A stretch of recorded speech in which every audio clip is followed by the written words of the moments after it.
ಎಲ್ಲರಿಗೂ ನಮಸ್ಕಾರ. ನಮಗೆಲ್ರಿಗೂ ಮಹಾತ್ಮ ಗಾಂಧೀಜಿ ಬಗ್ಗೆ ಗೊತ್ತಿದೆ. ಮಹಾತ್ಮ ಗಾಂಧೀಜಿ ತುಂಬ ಸರಳವಾಗಿ ಬದುಕಿದರು. ನಾವೇ ಸರಳವಾಗಿ ಬದುಕೋದಂದರೆ ಏನು ಅಂತ ನಮಗೆ ಒಂದು ಬೇರೆ ರೀತಿ ವಿಧಾನ ಗೊತ್ತಿದೆ.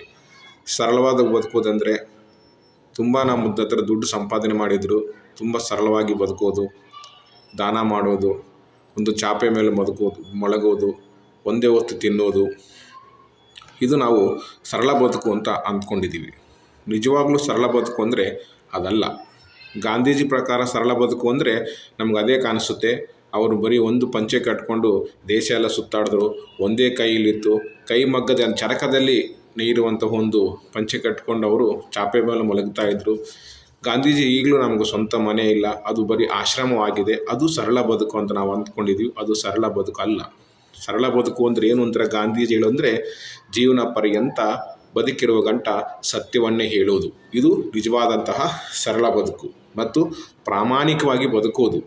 ನಮ್ಮ ಪ್ರಾಣ ಹೋದರೂ ಪರವಾಗಿಲ್ಲ, ನಾವು ಪ್ರಾಮಾಣಿಕ ಬದುಕೋದು ಅಂತ ಸರಳ ಬದುಕು. ಮತ್ತು ಆತ್ಮವಂಚನೆ, ಯಾವುದೇ ಕಾರಣಕ್ಕೆ ನಾವು ಆತ್ಮವಂಚನೆ ಮತ್ತು ಅನ್ಯರ ವಂಚನೆ ಮಾಡದಿರುವುದು ಇದು ಸರಳ ಬದುಕು. ಬದುಕಿನಲ್ಲಿ ನಾವು ಯಾವತ್ತೂ ಕೆಲವು ಮೌಲ್ಯಗಳನ್ನು ಸ್ವೀಕರಿಸಿ ಆ ಮೌಲ್ಯಗಳ ಮೂಲಕನೇ ಬದುಕಬೇಕನ್ನೋದೇ ನಮ್ಮ ಗಾಂಧೀಜಿಯವರ ಒಂದು ಸರಳ ಬದುಕಾಗಿ ತೋರ್ತು.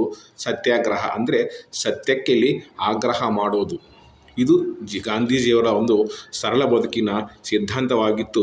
ಅದಕ್ಕೋಸ್ಕರ ಸರಳ ಬದುಕಿನಲ್ಲಿ ನಾವು ಅತ್ಯಂತವಾಗಿರುವಂತಹ ಒಂದು ಪರಿತ್ಯಾಗವನ್ನು ಮತ್ತು ಕೆಲವು ಮೌಲ್ಯಗಳನ್ನು ಸ್ವೀಕರಿಸುವ ಮಹಾತ್ಮ ಗಾಂಧಿ ನಮ್ಮ ಜೀವನದಲ್ಲಿ ತುಂಬ ಮುಖ್ಯವಾಗಿ ಕಾಣಿಸ್ಕೊಳ್ತಾರೆ.